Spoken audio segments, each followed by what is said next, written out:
Patriarcas e Profetas. Capítulo 61. A rejeição de Saul. Saul deixara de resistir à prova da fé na situação probante em Gilgal, e acarretara a desonra ao serviço de Deus. Mas seus erros ainda não eram irreparáveis, e o Senhor lhe concederia outra oportunidade para aprender a lição da fé implícita em sua palavra e obediência às suas ordens. Quando foi repreendido pelo profeta em Gilgal, Saul não viu grande pecado na conduta que adotara. Entendeu que fora tratado injustamente e esforçou-se por reivindicar suas ações e apresentou desculpas pelo seu erro. Desde aquele tempo, pouca comunicação teve com o profeta. Samuel amava Saul como seu próprio filho, e este, ousado e ardoroso em seu temperamento, tinha o profeta em elevada consideração. Mas ressentiu-se da censura de Samuel e dali em diante o evitava quanto possível. Mas o Senhor enviou seu servo com outra mensagem a Saul. Pela obediência, poderia ainda provar fidelidade para com Deus e dignidade para andar diante de Israel. Samuel veio ao rei e apresentou a palavra do Senhor. A fim de que o monarca pudesse compenetrar-se da importância de atender à ordem, Samuel declarou expressamente que falava por determinação divina, pela mesma autoridade que chamara Saul ao trono. Disse o profeta: Assim diz o Senhor dos Exércitos: Eu me recordei do que fez Amaleque a Israel, como lhe opôs no caminho quando subia do Egito. Vai, pois, agora e fere a Amaleque, e destrói totalmente a tudo o que tiver. E não lhe perdoes, porém matarás desde o homem até a mulher, desde os meninos até os de mama, desde os bois até as ovelhas, e desde os camelos até os jumentos. Os amalequitas foram os primeiros a fazerem guerra a Israel no deserto, e por este pecado, juntamente com seu desafio a Deus e sua aviltante idolatria, o Senhor, por meio de Moisés, pronunciara sentença sobre eles. Por determinação divina, a história de sua crueldade para com Israel fora registrada com a ordem: Apagarás a memória de Amaleque de debaixo do céu, não te esqueças. Deuteronômio capítulo 25, verso 19. Por 400 anos, a execução desta sentença fora adiada. Mas os amalequitas não se desviaram de seus pecados. O Senhor sabia que este povo ímpio eliminaria da terra, se possível, o seu povo e o seu culto. Agora era chegada a ocasião para ser executada a sentença, durante tanto tempo retardada. A paciência que Deus tem exercido para com os ímpios torna audazes os homens na transgressão. Mas o seu castigo não será menos certo e terrível por ser tanto tempo retardado. O Senhor se levantará como no monte Perazim e irará como no vale de Gibeon para fazer a sua obra, a sua estranha obra, e para executar o seu ato, o seu estranho ato. Isaías capítulo 28, verso 21. Para o nosso misericordioso Deus, o ato de punir é um ato estranho. Vivo eu, diz o Senhor Jeová, que não tenho prazer na morte do ímpio, mas em que o ímpio se converta do seu caminho e viva. O Senhor é misericordioso e piedoso, tardio em iras e grande em beneficência e verdade, que perdoa a iniquidade e a transgressão e o pecado. Contudo, ele, ao culpado, não tem por inocente. Ezequiel capítulo 33, verso 11. E Êxodo, capítulo 34, versos 6 e 7. Conquanto ele não se deleita na vingança, executará juízo sobre os transgressores de sua lei. É obrigado a fazer isto, para preservar os habitantes da terra da depravação e ruína totais. A fim de salvar alguns, deverá ele eliminar os que se tornaram endurecidos no pecado. O Senhor é tardio em irar-se, mas grande em força, e ao culpado não tem por inocente. Naum, capítulo 1, verso 3. por meio de terríveis coisas em justiça, reivindicará ele a autoridade de sua lei espezinhada. E o próprio fato de sua relutância em executar justiça testifica da enormidade dos pecados que reclamam os seus juízos e severidade da paga que aguarda ao transgressor. Mas, ao mesmo tempo em que infligia o juízo, Deus se lembrava da misericórdia. Os amalequitas deviam ser destruídos, mas os queneus que habitavam entre eles foram poupados. Este povo, embora não estivesse inteiramente livre da idolatria, eram adoradores de Deus e mantinham amistosas relações com Israel. Dessa tribo era o cunhado de Moisés, Obabe, que acompanhara os israelitas em suas viagens através do deserto, e, pelo seu conhecimento do território, prestara-lhes valioso auxílio. Desde a derrota dos filisteus em Miqumas, Saul tinha feito guerra contra Moabe, Amon e Edom, e contra os amalequitas e filisteus. E, para onde quer que volvesse suas armas, ganhava novas vitórias. Recebendo a incumbência contra os amalequitas, proclamou imediatamente a guerra. A sua própria autoridade foi acrescentada do profeta, e ao chamado para a batalha, os homens de Israel congregaram-se sob o seu estandarte. Esta expedição não deveria ser iniciada com o propósito de engrandecimento próprio. Não deveriam os israelitas receber quer a honra da vitória, quer o despojo de seus inimigos. Deviam empenhar-se na guerra unicamente como um ato de obediência a Deus, a fim de executar seu juízo sobre os amalequitas. Era intuito de Deus que todas as nações vissem a condenação daquele povo que desafiara a sua soberania, e notassem que foram destruídos pelo mesmo povo que haviam desprezado. Feriu Saul os amalequitas, desde Avilá até chegar a Sur, que está defronte do Egito, e tomou vivo a Agag, rei dos amalequitas, porém a todo o povo destruiu ao fio da espada. E Saul e o povo perdoaram a Agag, e ao melhor das ovelhas e das vacas, e as da segunda sorte, e aos cordeiros, e ao melhor que havia, e não os quiseram destruir totalmente, porém a toda coisa vil e desprezível destruíram totalmente. Esta vitória sobre os amalequitas foi a mais brilhante que Saul alcançou, e serviu para suscitar novamente o orgulho de coração, que era o seu maior perigo. O decreto divino, que votava os inimigos de Deus à completa destruição, não foi cumprido, senão em parte. Ambicionando aumentar a honra de sua volta triunfal, mediante a presença de um cativo real, Saul aventurou-se a imitar o costume das nações em redor e poupar Agag, o cruel e belicoso rei dos amalequitas. O povo reservou para si o melhor que havia dos rebanhos, das vacas e das bestas de carga, desculpando o seu pecado sob o fundamento de que o gado era reservado para ser oferecido como sacrifício ao Senhor. Era, entretanto, seu propósito fazer uso do mesmo meramente como substituto, a fim de poupar o seu próprio gado. Saul havia agora sido submetido à prova final. Sua arrogante desconsideração pela vontade de Deus, mostrando sua determinação de governar como um monarca independente, provou que não se lhe poderia confiar poder real como representante do Senhor. Enquanto Saul e seu exército marchavam para casa no entusiasmo da vitória, havia profunda angústia no lar do profeta Samuel. Ele havia recebido uma mensagem do Senhor, denunciando o procedimento do rei. Arrependo-me de haver posto a Saul como rei, porque deixou de me seguir e não executou as minhas palavras. 1 Samuel, capítulo 15, verso 11. O profeta ficou profundamente magoado pela conduta do rei rebelde, e chorou e orou a noite toda pedindo uma revogação da terrível sentença. O arrependimento de Deus não é como o do homem.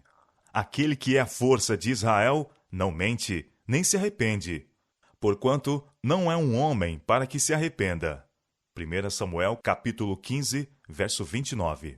O arrependimento do homem implica uma mudança de intuitos. O arrependimento de Deus implica uma mudança de circunstâncias e relações. o homem pode mudar sua relação para com Deus, conformando-se com as condições sob as quais pode ser levado ao favor divino, ou pode, de moto próprio, colocar-se fora da condição favorável. Mas o Senhor é o mesmo, ontem e hoje e eternamente. Hebreus capítulo 13, verso 8.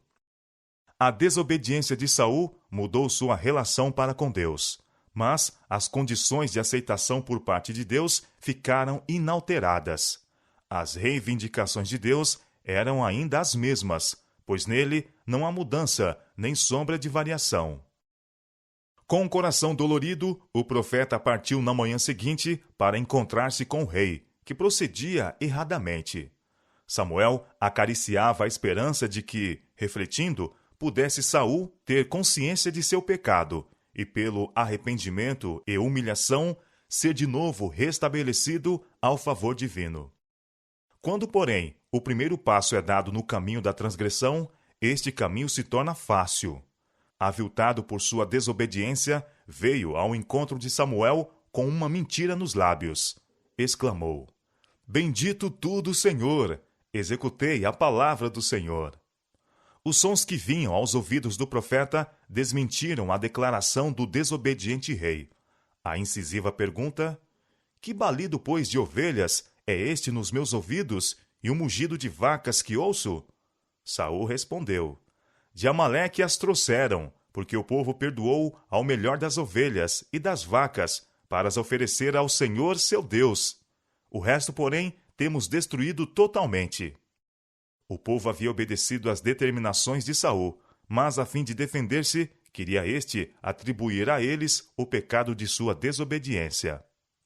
A mensagem da rejeição de Saul trouxe indizível pesar ao coração de Samuel. Tinha ela de ser transmitida perante todo o exército de Israel, quando estava cheio de orgulho e regozijo triunfal por uma vitória que se atribuía ao valor e às aptidões de general de seu rei, pois que Saul não havia relacionado com Deus o êxito de Israel nesse conflito. Mas, quando o profeta viu a prova da rebelião de Saul, foi tomado de indignação pelo fato de que aquele que fora tão altamente favorecido por Deus transgredisse o mandamento do céu, e levasse Israel ao pecado. Samuel não foi enganado pelo subterfúgio do rei. Com um misto de dor e indignação, declarou: Espera, espera, e te declararei o que o Senhor me disse esta noite. Porventura, sendo tu pequeno aos teus olhos, não foste por cabeça das tribos de Israel? E o Senhor te ungiu, rei sobre Israel. Repetiu a ordem do Senhor com relação a Amaleque e perguntou os motivos da desobediência do rei. Saul persistiu na justificação de si mesmo. Antes dei ouvidos à voz do Senhor e caminhei no caminho pelo qual o Senhor me enviou e trouxe Agag, rei de Amaleque, e os amalequitas destruí totalmente. Mas o povo tomou do despojo ovelhas e vacas, o melhor do interdito, para oferecer ao Senhor teu Deus em Gilgal. Com severas e solenes palavras, o profeta varreu o refúgio de mentiras e pronunciou a irrevogável sentença. Tem porventura o Senhor tanto prazer em holocaustos e sacrifícios, como em que se obedeça à palavra do Senhor? Eis que o obedecer é melhor do que o sacrificar, e o atender melhor do que a gordura de carneiros. Porque a rebelião é como o pecado de feitiçaria, e o porfiar é como iniquidade e idolatria. Porquanto tu rejeitaste a palavra do Senhor, ele também te rejeitou a ti, para que não sejas rei. Ao ouvir o rei esta terrível sentença, exclamou: Pequei, porquanto tenho traspassado o dito do Senhor e as tuas palavras, porque temi ao povo e dei ouvidos à sua voz.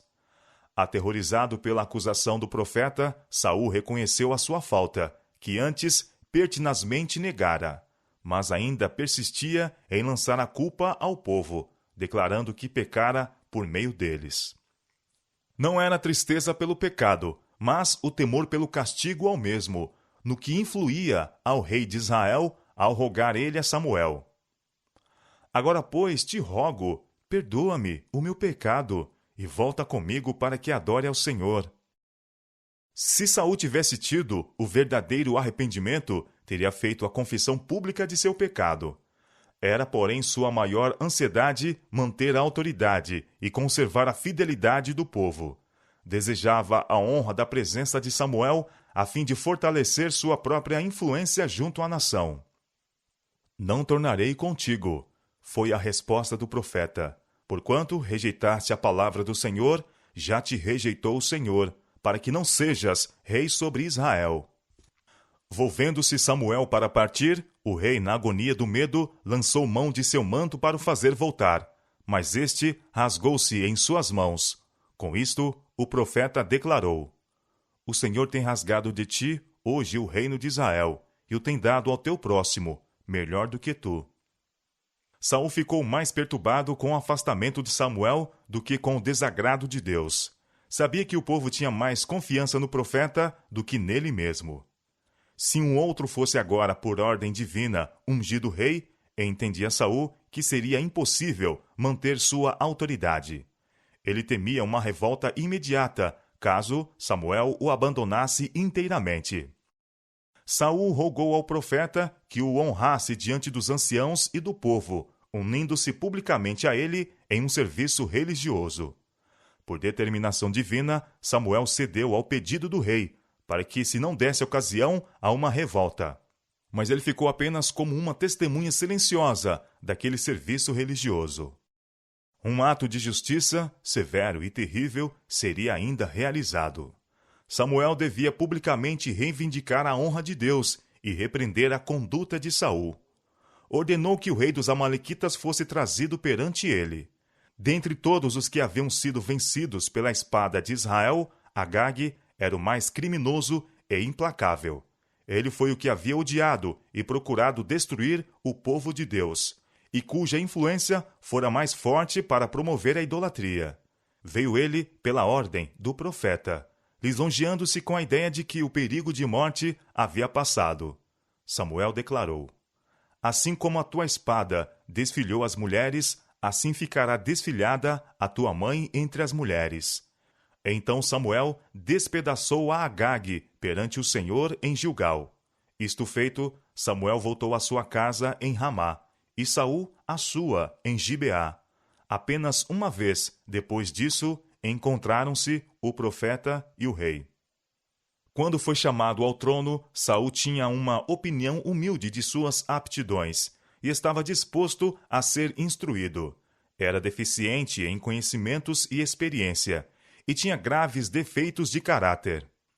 Mas o Senhor concedeu-lhe o Espírito Santo como guia e auxiliador, e o colocou em uma posição em que poderia desenvolver as qualidades indispensáveis a um governador de Israel.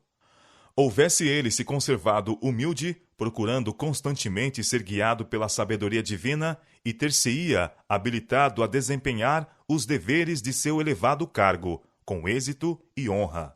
Sob a influência da graça divina, toda boa qualidade estaria a ganhar força, enquanto as más tendências teriam perdido o seu poder. Tal é a obra que o Senhor se propõe a fazer por todos os que se consagram a Ele. Há muitos a quem chamou para desempenhar cargos em sua obra, porque possuem um espírito humilde e dócil. Em sua providência, ele os coloca onde podem aprender dele. Revelar-lhes-á seus defeitos de caráter, e a todos os que lhe buscam o auxílio, ele dará força para corrigir seus erros. Mas Saul atreveu-se em sua exaltação e desonrou a Deus pela incredulidade e desobediência. Embora quando, a princípio chamado ao trono, fosse humilde e não tivesse confiança em si mesmo, o êxito tornou-o confiante em si próprio. Mesmo a primeira vitória de seu reino suscitara aquele orgulho de coração que foi o seu maior perigo. O valor e a habilidade militar ostentados no livramento de Jabes, Gileade, despertaram o entusiasmo da nação inteira. O povo honrou a seu rei, esquecendo-se de que ele não era senão o agente pelo qual Deus operara. E posto que a princípio Saul atribuísse a glória a Deus, tomou mais tarde a honra para si. Perdeu de vista sua dependência de Deus e em seu coração afastou-se do Senhor. Assim se preparou o caminho para o seu pecado de arrogância e sacrifício em Gilgal. A mesma cega confiança levou-o a rejeitar a reprovação de Samuel. Saul reconhecia que Samuel era um profeta enviado de Deus. Portanto, deveria ter aceitado a reprovação, ainda que não pudesse ver que havia pecado. Se ele estivesse disposto a ver e confessar o seu erro, esta amarga experiência se teria demonstrado uma salvaguarda para o futuro. Se o Senhor tivesse então se separado inteiramente de Saul, não lhe teria de novo falado pelo seu profeta, confiando-lhe uma obra definida para a realizar, a fim de que pudesse corrigir os erros do passado. Quando alguém que professa ser filho de Deus se torna descuidado ao fazer a sua vontade, influenciando deste modo a outros a serem irreverentes e a se esquecerem das ordens expressas do Senhor, é possível ainda que seus fracassos se tornem em vitórias se tão somente aceitar a reprovação com verdadeira contrição de alma e voltar-se a Deus com humildade e fé. A humilhação da derrota mostra-se muitas vezes uma bênção, mostrando-nos a nossa incapacidade para fazer a vontade de Deus sem o seu auxílio. Quando Saul se desviou da reprovação a ele enviada pelo Espírito de Deus e persistiu em sua contumaz justificação própria, rejeitou o único meio pelo qual Deus poderia agir a fim de o salvar de si mesmo. Voluntariosamente, ele se separara de Deus. Não poderia receber auxílio ou guia divina, antes que voltasse a Deus pela confissão de seu pecado. Em Gilgal, Saul tinha tido a aparência de ser muito consciencioso, achando-se perante o exército de Israel a oferecer um sacrifício a Deus. Sua piedade, porém, não era genuína. Um serviço religioso, realizado em oposição direta à ordem de Deus, serviu apenas para enfraquecer as mãos de Saul, colocando-o fora do auxílio que Deus estava tão disposto a conceder-lhe. Na expedição contra Amaleque, Saul julgara ter feito tudo o que era essencial daquilo que o Senhor lhe ordenara. Mas o Senhor não se agradara da obediência parcial, nem estava disposto a revelar o que fora negligenciado por um motivo tão aceitável. Deus não deu aos homens liberdade para se afastarem de seus mandados. O Senhor declarou a Israel: Não fareis, cada qual, tudo o que bem parece aos seus olhos, mas guarda e ouve todas estas palavras que te ordeno. Deuteronômio capítulo 12, versos 8 e 28. Ao resolver sobre qualquer caminho a seguirmos em nossos atos, não devemos indagar se podemos ver que resultará mal do mesmo, mas se está de acordo com a vontade de Deus.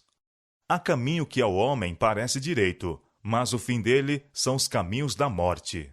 Provérbios capítulo 14, verso 12. Obedecer é melhor do que o sacrificar. As ofertas sacrificais não tinham em si mesmas nenhum valor à vista de Deus. Destinava-se a exprimir da parte do ofertante o arrependimento do pecado e a fé em Cristo, e o compromisso da futura obediência à lei de Deus. Mas, sem arrependimento, fé e um coração obediente, as ofertas eram inúteis. Quando, em violação direta ao mando de Deus, Saul se propôs a oferecer sacrifício daquilo que Deus votara à destruição, mostrou franco desdém pela autoridade divina. Tal serviço teria sido um insulto ao céu. No entanto, com o pecado de Saul e seu resultado diante de nós, quantos não estão adotando uma conduta semelhante? Enquanto se recusam a crer e obedecer a alguma ordem do Senhor, perseveram em apresentar a Deus seus formais serviços religiosos. Não há nenhuma simpatia da parte do Espírito de Deus a semelhante culto. Não importa quão zelosos os homens possam ser em suas observâncias de cerimônias religiosas. O Senhor não pode aceitá-los se persistirem em deliberada violação de um de seus mandamentos. A rebelião é como o pecado de feitiçaria, e o porfiar é como iniquidade e idolatria. A rebelião originou-se com Satanás, e toda rebelião contra Deus é devida diretamente à influência satânica. Aqueles que se põem contra o governo de Deus entraram em aliança com o máximo apóstata, e este exercerá seu poder e engano para cativar os sentidos e desencaminhar o entendimento. Ele fará todas as coisas aparecerem sob uma luz falsa, semelhante aos nossos primeiros pais. Os que se acham sob sua fascinação mágica veem apenas os grandes benefícios a serem recebidos pela transgressão. Não se pode dar prova maior do poder enganador de Satanás do que o fato de que muitos, que assim são levados por ele, enganam-se com a crença de que estão ao serviço de Deus. Quando Coré, Datã e Abirã se rebelaram contra a autoridade de Moisés, pensaram que apenas estavam se opondo a um dirigente humano, um homem como eles mesmos, e chegaram a crer que estavam, em verdade, a fazer o serviço de Deus. Mas, rejeitando o instrumento escolhido de Deus, rejeitaram a Cristo, insultaram o Espírito de Deus. Assim, nos dias de Cristo, os escribas e anciãos judeus, que professavam ter grande zelo pela honra de Deus, crucificaram a seu filho. O mesmo Espírito existe ainda no coração daqueles que se põem a seguir sua própria vontade em oposição à de Deus. Saul tivera mais ampla prova de que Samuel era divinamente inspirado.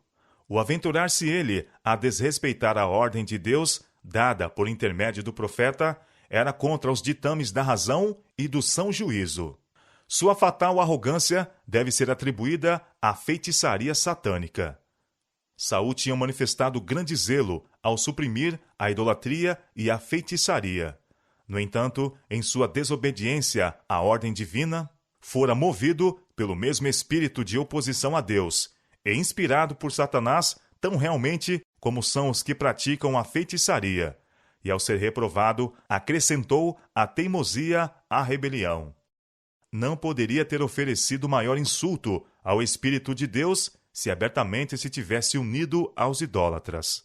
É um perigoso passo menosprezar as reprovações e advertências da palavra de Deus ou de seu Espírito.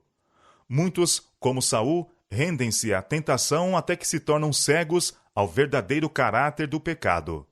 Lisonjeiam-se de que tiveram em vista algum bom objetivo e não fizeram mal por se afastarem dos mandados do Senhor. Assim, descontentam o Espírito da graça até que sua voz não mais é ouvida e são abandonados às ilusões que escolheram. Na pessoa de Saul, Deus dera a Israel um rei segundo o coração deles, conforme Samuel dissera quando o reino se confirmou a Saul em Gilgal. Vedes aí o rei que elegestes e que pedistes. 1 Samuel capítulo 12, verso 13. Garboso em sua aparência pessoal, de nobre estatura e porte principesco, seu parecer estava de acordo com as concepções que tinham da dignidade real, e seu valor pessoal e sua habilidade para dirigir exércitos eram qualidades que consideravam mais bem calculadas para conseguirem o respeito e a honra de outras nações. Pouca solicitude experimentavam quanto a possuir o seu rei aquelas qualidades mais elevadas que unicamente poderiam habilitá-lo a governar com justiça e equidade. Não pediram alguém que tivesse a verdadeira nobreza de caráter, que possuísse o amor e o temor de Deus. Não procuraram o conselho de Deus quanto às qualidades que um governante deveria possuir, a fim de preservar o caráter distintivo e santo deles como seu povo escolhido. Não estavam a procurar o caminho de Deus, mas o seu próprio caminho. Portanto, Deus lhes deu um rei tal como desejavam. Rei este, cujo caráter era o reflexo do deles. Seus corações não estavam em submissão a Deus, e seu rei também não era dominado pela graça divina. Sob o governo deste rei, obteriam a experiência necessária para poderem ver seu erro e voltarem à sua fidelidade para com Deus. Contudo, tendo o Senhor posto sobre Saul a responsabilidade do reino, não o deixou entregue a si mesmo. Fez com que o Espírito Santo repousasse sobre Saul para revelar-lhe sua fraqueza e sua necessidade de graça divina. E se Saul tivesse depositado confiança em Deus, teria Deus estado com ele. Enquanto sua vontade foi dirigida pela vontade de Deus, enquanto se entregou à disciplina de seu espírito, Deus pôde coroar de êxito os seus esforços. Mas quando Saul preferiu agir independentemente de Deus, o Senhor não mais pôde ser seu guia e foi obrigado a pô-lo de parte. Então, ele chamou ao trono um homem segundo o seu coração, não um que fosse irrepreensível em seu caráter, mas, em vez de confiar em si, confiaria em Deus e seria guiado por seu espírito, que, ao pecar, sujeitar-se-ia à reprovação.